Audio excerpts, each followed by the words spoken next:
Olá pessoal, eu sou Henrique Vieira. Oi gente, Pai do Senhor, eu sou Ava Santiago. Eu sou Batista, e você, Ava? Eu sou assembleiana, Assembleia de Deus, Ministério de Madureira.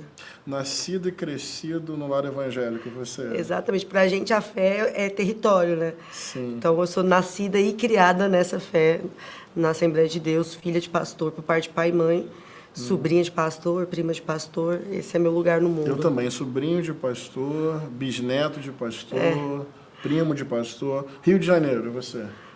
Eu nasci no Rio, cresci no Rio, mas estou em Goiânia já há muitos anos. Mas no Rio era da Assembleia de Deus, em Goiânia continuo na Assembleia de Deus. Tem coisa que nunca muda, né? O resto pode até mudar. Eu sou Flamengo. Pelo amor de Deus, né? Aqui todo mundo tem razão. É isso. E estou como deputado federal, você? Vereadora por Goiânia. Sim. Mais votada? A mulher mais votada de todos os tempos da Câmara de Goiânia. Dois evangélicos nascidos e crescidos no contexto da igreja, igrejeiros, eu Batista, Ava Assembleiana.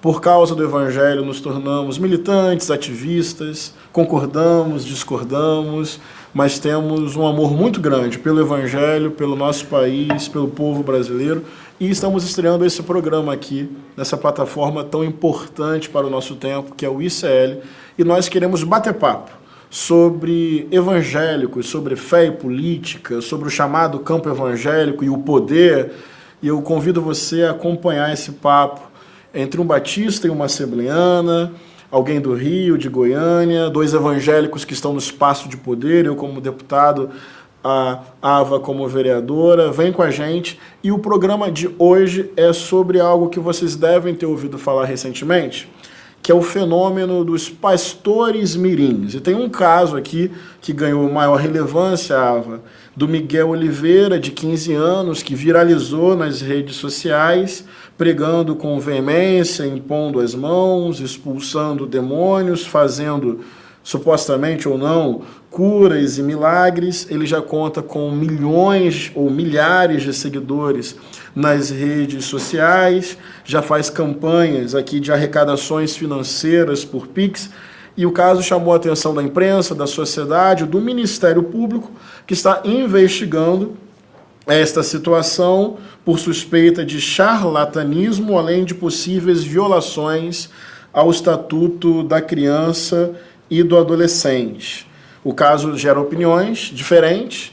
É algo legítimo? Um profeta mirim, um pastor mirim, ou seria o caso de exploração, de alienação, de abuso espiritual, de abuso do trabalho de uma criança, de charlatanismo? Então, tem opiniões diferentes e a Ava e eu vamos conversar sobre isso. Esse é o caso, esse é o contexto. E Ava, qual é o seu olhar inicial, não só sobre esse caso que está sob investigação, mas sobre esse tema como um todo?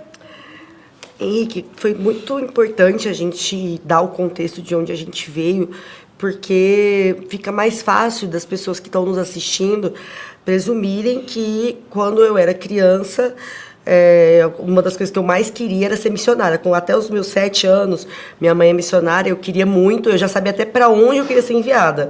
Eu queria ser missionária na janela 1040, ser enviada para a Somália.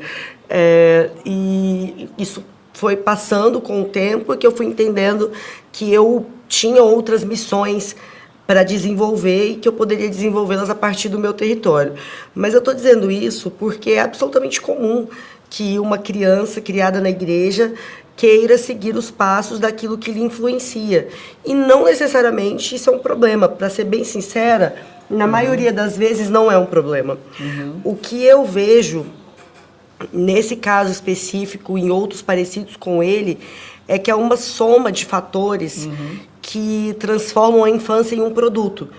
E isso é a junção da mercantilização de dois elementos que são cruciais na vida, a fé e a infância. Nossa, se você mercantiliza os dois, existe um processo de expropriação muito brutal, sabe? Então, nesse episódio, eu já assisti alguns vídeos do Miguel, e me pega muito, porque eu cresci na igreja, vendo os meus pais, meus tios, meus primos, E a vida dessas pessoas sempre me inspirou. E eu queria ser como elas. Mas a vida delas me inspirava, e me inspira até hoje, porque elas se dedicam a resolver os problemas práticos da vida da comunidade. Se não é esse o processo de inspiração que o Evangelho causa nas crianças, qual é a diferença, em maior ou menor grau, qual é a diferença do funk e ostentação? Que as pessoas, inclusive da igreja, criticam tanto. Os dois colocam crianças num horizonte mercadológico de sonhar, de desejar, de almejar uma prosperidade financeira através de uma metodologia. Uma pode ser o funk, a outra pode ser a pregação, mas está todo mundo ali balizado no mesmo lugar. E a infância, na minha avaliação, não é para sonhar com fortuna, é para fazer a riqueza da vida acontecer, sabe? Nossa, bem, vamos lá então. Tem um discernimento a fazer mesmo. Tem o caso desse menino, eu já quero daqui a pouquinho dar a minha opinião, mas você já coloca num lugar que é não generalizar, entender o contexto da igreja e da infância na igreja. Então agora eu vou contar um pouquinho da minha história. Eu também sou nascido e crescido em lar evangélico. Meu bisavô já era batista, depois vem a família, ali a geração dos meus pais e a minha. Então, eu cresci com culto no lar. Meu primeiro versículo, Salmo 119, versículo 11, escondi a tua palavra no meu coração para eu não pecar contra ti. Meu primeiro texto bíblico memorizado. Cresci no ambiente da igreja, escola bíblica dominical, escola bíblica de férias, culto infantil, acampamento de crianças. E no início da minha adolescência, mais para o meio, descobri o prazer da pregação com 15 anos, portanto, idade parecida com a do menino Miguel. E depois que eu abri a Bíblia a primeira vez e preguei, foi num culto no lar, numa segunda-feira à noite, que era organizado por jovens e adolescentes. Cada segunda na casa de alguém. Isso é bem universo evangélico, gente. Casa em casa, culto no lar, dimensão comunitária. E eu lembro assim da minha ansiedade preparando minha primeira mensagem. Eu preguei no livro do profeta Daniel. Depois que eu preguei pela primeira vez, eu senti, durante a própria pregação, uma espécie de este é o meu lugar. Gostei, alinhou tudo. E dali eu saí pregando. Preguei assim, culto de senhoras, culto de jovem, culto de adolescente, vigília, acampamento, retiro, congresso, conferência, de manhã, de tarde, de noite. Eu fui um adolescente pregador do evangelho. Então acho que esse é um ponto para que as pessoas entendam. Acho que o que você colocou é muito importante. Em muitos casos, é saudável. Eu perdi medo de falar em público, eu desenvolvi a minha leitura, a minha escrita, a organização do meu raciocínio, a minha oralidade num ambiente que me permitiu florescer como um pregador. Então, é importante que as pessoas não estigmatizem ou generalizem a experiência evangélica. Mas tem outras camadas aí. Bem, quando isso se torna algo que retira a criança e o adolescente do convívio familiar, do devido processo escolar. Então, no meu caso, por exemplo, isso não atrapalhou os meus estudos, não atrapalhou o meu convívio com a minha família. Então, acho que não houve uma adultização que me fez, nesse caso, romper com o tempo devido de cada coisa, infância e adolescência. Acho que essa é uma variável. A questão do tempo e de outras coisas que são importantes na vida de um adolescente. Esse é um ponto. Outro ponto, acho que você coloca bem, a mercantilização. Eu, assim, fui ensinado a falar sobre perdão, misericórdia, sobre graça, fé, perseverança, pregar sobre o fruto do Espírito, as parábolas do Evangelho. Bem, papo reto, o que eu quero dizer? Me incomoda, abrindo meu coração, não como dono da verdade, quando a pregação está centrada em questões financeiras, materiais e econômicas. Acho que é o que você está dizendo. Tem um conteúdo ali que é você vai vencer, você vai enriquecer. Não sei exatamente no caso desse menino, mas quando a infância, por um lado, está sendo subtraída, é um problema. Escola, família, lazer, brincadeira, isso é um problema. Quando há uma alienação de outras áreas, é um problema. Quando o conteúdo vira uma espécie de produto financeiro, que essa criança acaba sendo a engrenagem de um sistema de geração de riqueza, eu acho isso um outro problema. E tem um terceiro problema, só para eu concluir e te passar a palavra, que é o seguinte, uma questão que me angustia bastante. Ava, eu não tenho problema com cura. Se eu estou doente, se alguém da minha família está doente, eu vou dobrar o joelho, eu vou pedir a Deus misericórdia. A quem eu vou recorrer senão a Deus? Então, diante de um coração aflito, diante de um padecimento físico, ou da própria pessoa, ou de alguém que se ama, o que fazer? Além de buscar os meios da medicina, da ciência, é legítimo orar e pedir a Deus a cura. Então, olha o que eu vou te dizer. Não vejo problema em cura. Sabe qual é o meu problema, Ava? É quando a gente associa fé em Deus, relacionamento com Deus e ser abençoado por Deus com cura. Então, o meu problema é quando eu olho para a realidade e tem pessoas agora angustiadas, certamente nos assistindo, por conta desse problema, é dizer assim, você está passando por isso porque Deus não te abençoou, ou você está passando por isso porque você não tem fé suficiente, não profetizou o suficiente, não teve autoridade suficiente, porque isso não dá conta. Nesse exato momento, enquanto eu converso com você, o CTI infantil de algum hospital tem algum caso dramático com efeito morte. E uma mãe chorando no leito. O que dizer para essa mãe? Que faltou fé, que Deus a abandonou, que ela não frequentou a igreja. Então, quando a questão física, que é tão sensível e que provoca tanto sofrimento, se torna uma espécie de moeda, também, para mim, é um problema gravíssimo que distorce o evangelho e acaba provocando muita confusão mental. Cara, vamos lá.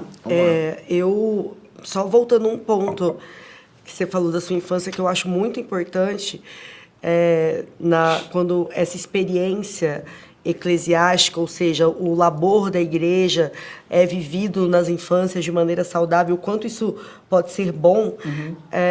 Na prática, eu me tornei rapidamente uma boa oradora e quando eu cheguei na faculdade de Ciências Sociais, na Universidade Federal de Goiás, eu não tinha nenhuma timidez para apresentar os trabalhos e isso me colocou num campo de vantagem muito significativo. Estar aqui também. Exatamente, porque, cara, era escola bíblica dominical, que minha mãe dizia a maior escola do mundo, porque tem em qualquer lugar do Brasil, todo domingo você sabe que ela está lá. E outra, o estímulo à leitura. É importante eu quero abrir aqui um parêntese para quem está nos assistindo, crente lê pra caramba, viu? Crente lê, porque o marco da nossa fé é a reforma protestante, que é o direito de ler. Sim. Então, a gente só é evangélico, a gente só está nesse lugar porque houve uma reforma protestante para que a gente pudesse ler a Bíblia com os nossos próprios olhos. E quando isso é incentivado na infância, é maravilhoso. Eu aprendi a ler na Bíblia. Direto as pessoas me perguntam, como é que você sabe isso? Com 7 anos eu li a Bíblia toda pela primeira vez. E depois disso eu já li a Bíblia toda várias vezes. Isso aumentou meu repertório linguístico, a minha capacidade de interpretar o mundo, de ler literatura difícil, porque eu tinha que ler Deuteronômio, eu tinha que ler genealogia, eu tinha que ler aqueles nomes em voz alta, que você sabe como é culto doméstico. Na minha família juntava todo mundo, a gente tinha que ler em voz alta, errava, lia de novo.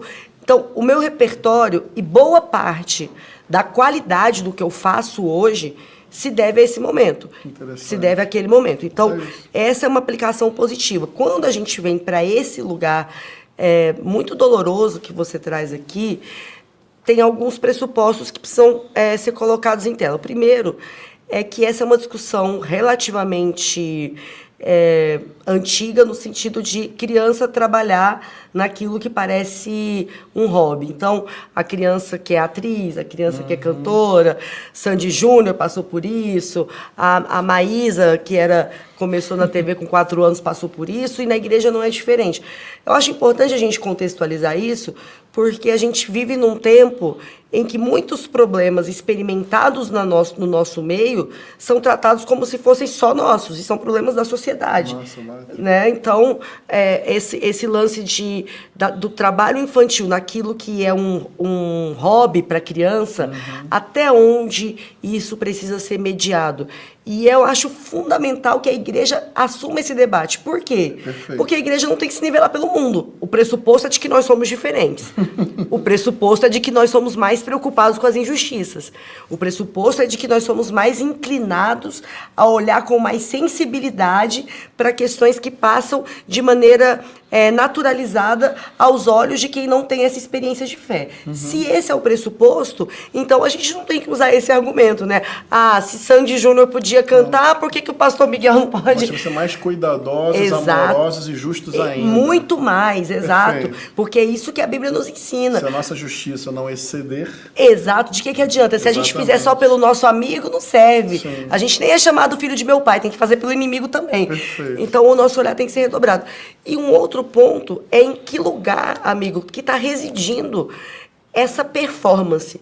E isso é que me preocupa. Eu vejo, muitas pessoas me perguntam sobre os rumos que determinados movimentos da fé evangélica têm tomado, e a explicação mais óbvia que vem para mim é que falta Bíblia. Falta conhecimento profundo. A gente está aqui no ICL, né, Instituto Conhecimento Liberta, e isso se aplica muito à vivência do Evangelho. Falta um conhecimento profundo da aplicação do texto bíblico, porque eu vejo muito mais uma performance de coaching, muito mais uma performance de pirâmide do que de experiência do Evangelho. E aí eu vejo isso entre adultos e vejo isso sendo replicado nas crianças. Então, a pergunta que eu faço para pastores, para pais, é o que está formando esses pregadores? Qual é a escola teológica? Qual é a motivação que leva com que esses meninos ainda tão novos associem o evangelho a um processo de redenção terrena? Exato. Sabe? Porque o evangelho não é uma redenção terrena. E aí, entrando, para voltar a bola para você, no campo da cura, a ciência é uma revelação de Cristo. Amém. A ciência, assim, o processo de elaboração científico, a capacidade de investigação, de curiosidade, a Bíblia diz, né? Conhecer e prosseguir em conhecer, a fé racional. Então, eu acredito em milagres, eu sou crente mesmo, eu acredito em milagre. Só que o milagre não elimina a ciência, é o contrário. É o contrário. Então, quando um adolescente acha que para o testemunho dele de fé ter algum valor, ele tem que praticar o milagre, são milhares e milhares de matriarcas e patriarcas do Evangelho que viveram a vida para solucionar o problema das pessoas, que têm a sua experiência de fé diminuída porque, em tese, Deus nunca realizou um milagre através deles. Mas ninguém sabe a quantidade de milagres de uma porta aberta. Sim. Ninguém sabe a quantidade de milagres de uma mesa posta. As pessoas não colocam isso na calculadora. E é esse tipo de hierarquização das providências que me incomoda, especialmente quando é feito por criança. Eu concordo muito. Eu acho que esse discernimento que nós estamos tendo aqui, de entender, primeiro, que alguns problemas que acontecem no campo da igreja não são exclusivamente do campo da igreja. Segundo, que nós, como discípulos de Jesus, gostei muito do que você falou, independente até das regras do mundo, precisamos ter uma preocupação ainda maior com a preservação da infância, sua integridade física, emocional, seu direito de aprender, de brincar, de ter um desenvolvimento baseado no amor e na liberdade. Então, qualquer forma de exploração sobre a criança tem que ser denunciada, ainda mais uma exploração que mobiliza a fé, a religiosidade, a crença e a Bíblia para isso. Então, vamos chegando nesse ponto. Daí entendemos aqui que é possível ter esse cuidado, esse carinho, esse senso de proteção e a igreja ser um ambiente saudável. Contamos aqui histórias. Eu também, assim, chegava à apresentação de trabalho no ensino médio.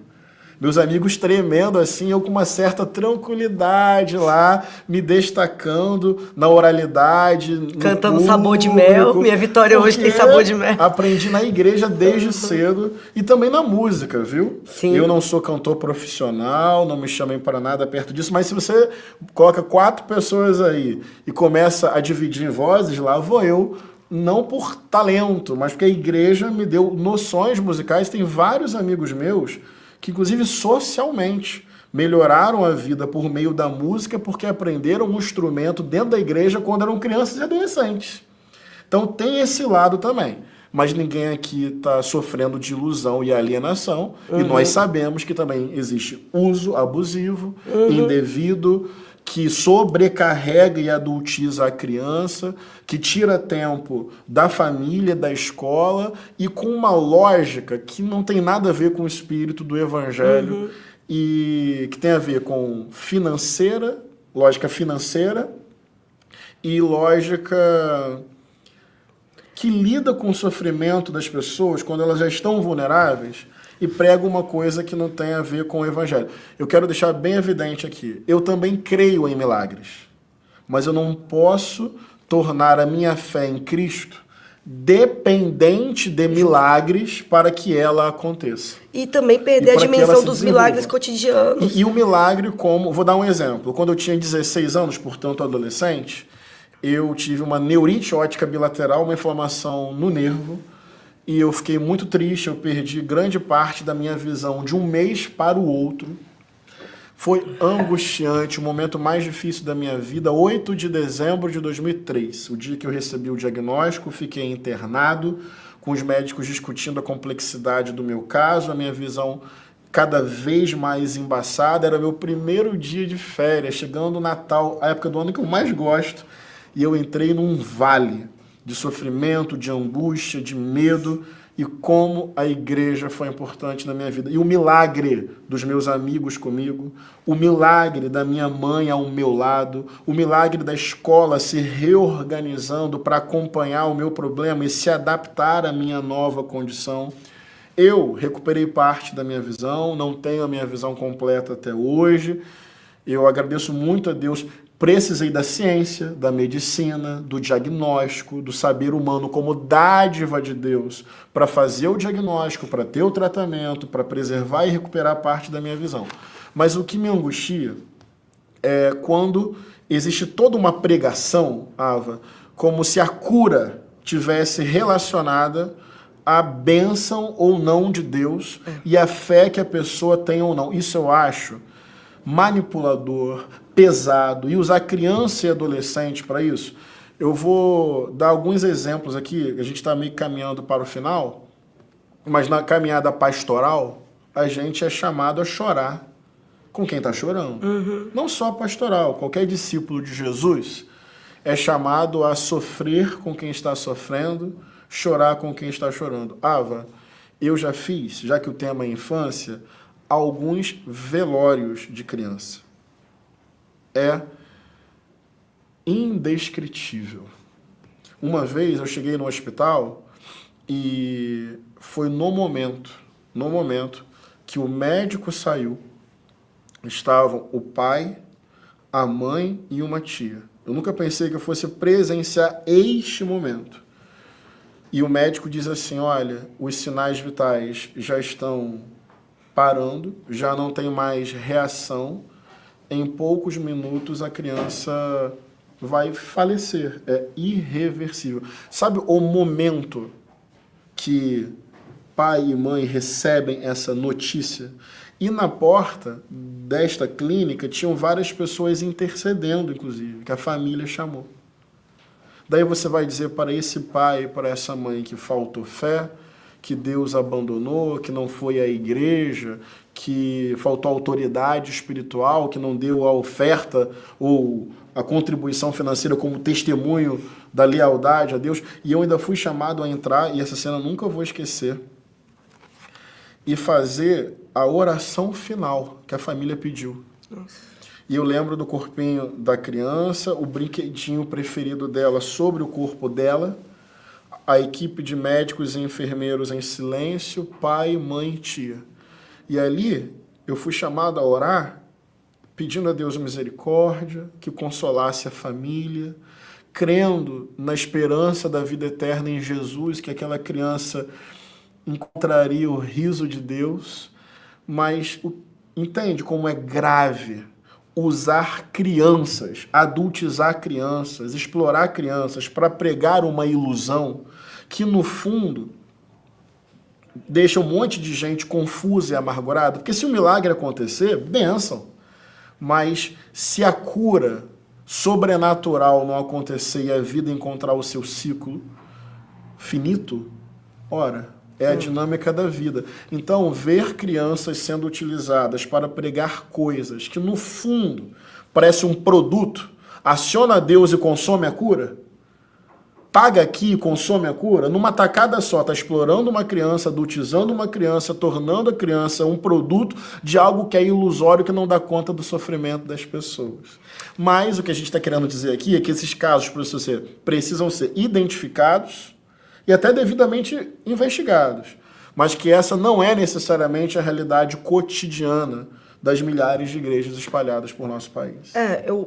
Eu acredito muito que o pano de fundo que move tudo isso, de fato, é o evangelho do fast food, que você paga, consome, satisfaz a sua angústia naquele momento e vai. Não necessariamente você fideliza com o evangelho, você fideliza com o produto. Nossa. E isso é muito ruim, porque você vai tendo pessoas que dizem que estão praticando aquela fé, mas que não possuem a profundidade para aguentar quando vem o baque.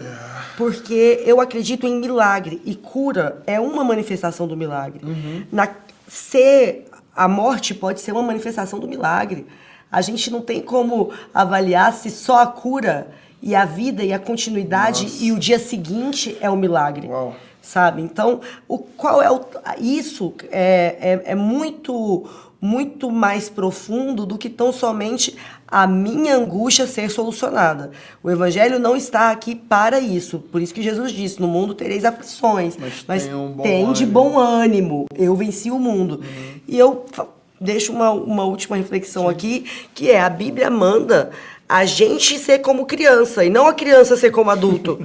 Sabe? É o tempo inteiro Jesus falando pra gente ser como criança, ou seja, são menos responsabilidades, mas um coração confiado, disposto a perdoar, porque criança, no mesmo tempo que ela tá grilada, rapidinho ela esquece.